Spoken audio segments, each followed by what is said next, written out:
The Lord be with you. And with your spirit. A reading from the Holy Gospel according to Luke. Glory be to thee, O Lord.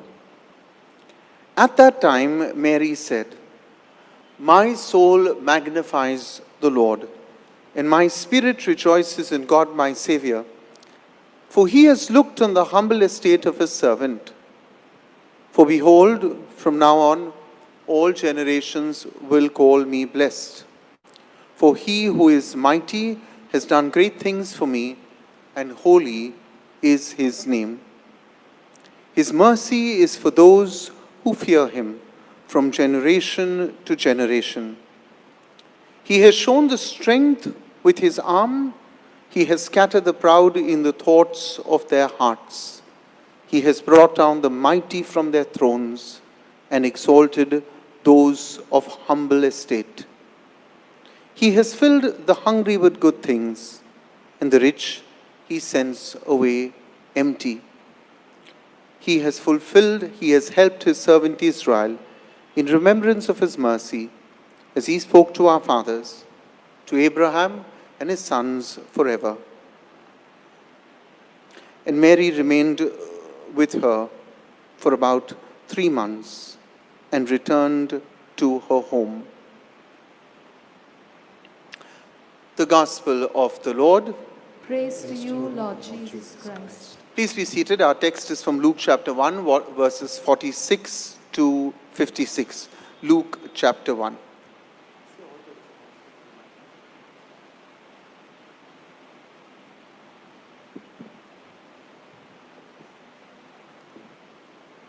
So, my dear sisters and brothers, the Magnificat, as we call Mary's prayer, has become for us a traditional prayer in the church of gratitude and joy. I think it's one of the most beautiful prayers that we can say if we want to express gratitude and joy. I don't know whether you've been listening very carefully to the readings these days and also the homilies. It's always about joy these last few days.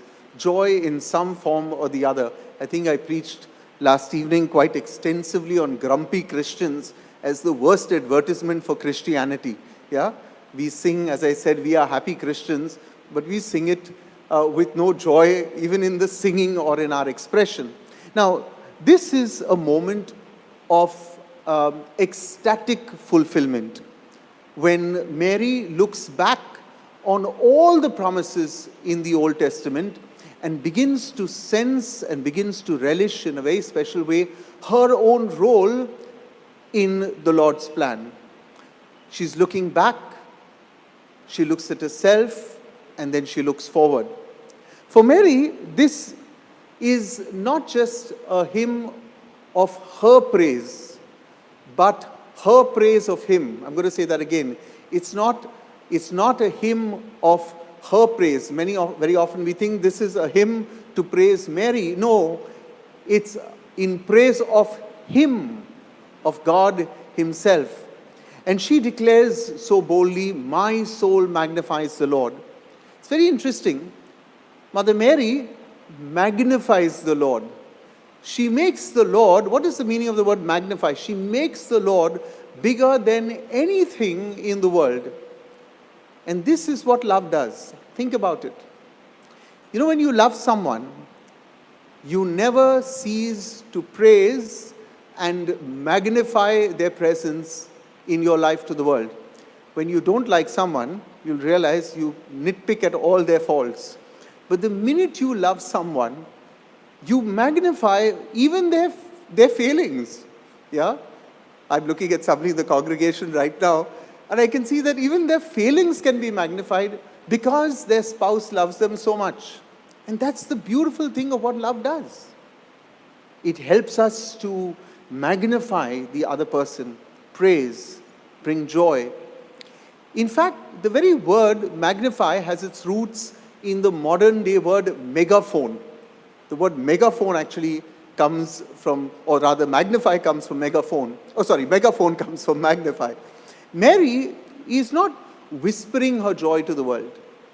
She is shouting it out as if she was using every means and method at her disposal to let the whole world know her joy. I think today, Mother Mary, if she had to use modern technology, would have been magnifying the Lord on Facebook, on Twitter, on Instagram, on I don't know what all, on every forum possible. She would be magnifying God. So, what is behind such unimaginable and ecstatic joy? That's a question we need to ask ourselves. You see, Mary sees God's action in her life. She sees God's action in her life. Yeah, she doesn't see her action in God's life. I think many of us are attuned to seeing our action in God's life. Lord, this is what I did for you. No. She looks at it the other way around. She says, He has done great things for me. Holy His name. He has done great things for me. Not I have done great things for God. And many of us in our lives are prone in that direction. Look what I did for you, Jesus. Look what I did for you. No, it's look what He did for you. Mary, if you look at her, is unequivocal, not only in the praise of God, but also from the source of her blessing. She knows where every good thing comes from. She knows it is the Lord for her and no one else who has worked great things for her. You know, there is a message for all of us in this. Many of us, and sometimes even I, sit rather smug with the belief that we are who we are because of our hard work. We say this. Now, let me not diminish, I don't want to take away the fact that we have worked hard. It cannot be denied by anyone. But I think we will fall short when we do not acknowledge the source of that blessing.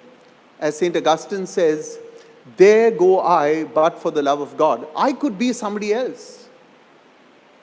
If God had not intervened in my life, therefore, it is not who I am or who I have become, but that God has shown me that blessing. He is the source of blessing. Every great thing done in our lives comes from His hand. Mary, if you also notice, is what I call #blessed.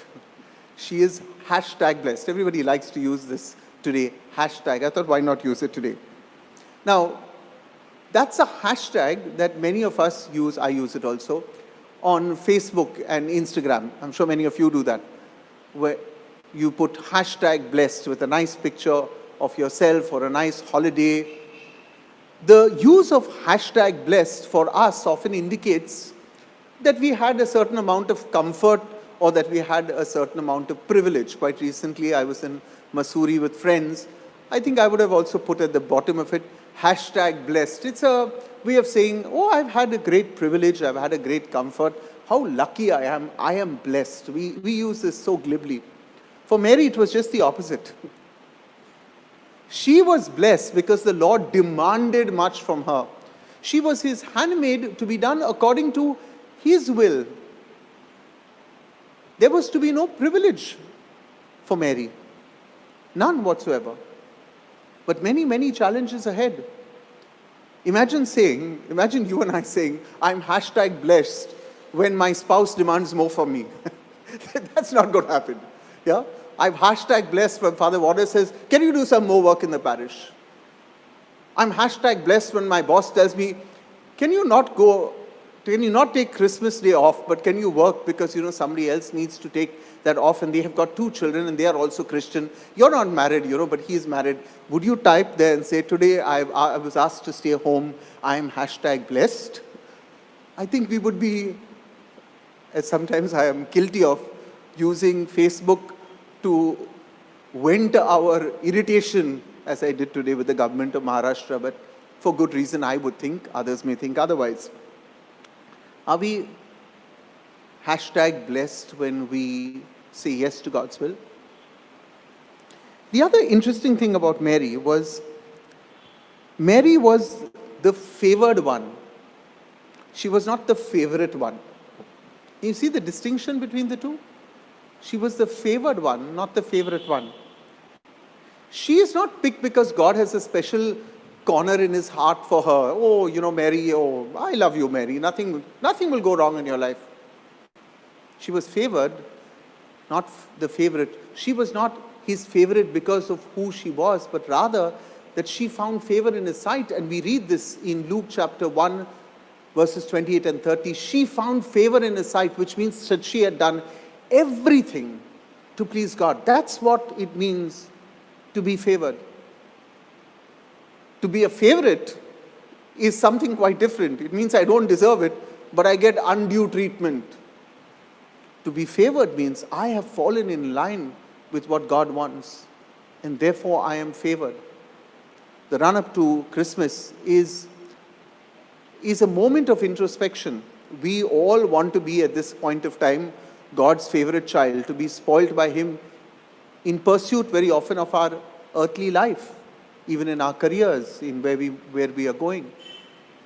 He wants us to find favor. God wants us to find favor in Him, in His sight, by saying yes to His call and commands and to serve Him. It's quite the opposite. What God demands from us is quite opposite of what we seem to want for ourselves. We want to be His favorite. He wants us to be favored in His sight. And finally, our Blessed Mother is not blessed because she is going to be the Mother of God. She is blessed because she believed. Yesterday I said another attribute, she is blessed because she chose to be a disciple. But she is blessed because she chose to believe. With Mary, can I count my blessings not as a matter of pride or achievement, but to recognize where God is working in my life? This Christmas, God asks us to open our hearts and believe in Jesus, His Son. Believe in Him. To hold Him in our hearts dearly. For this is the greatest gift that we could ever receive. And then all of us on Christmas Day can say, I am #blessed. I am #blessed.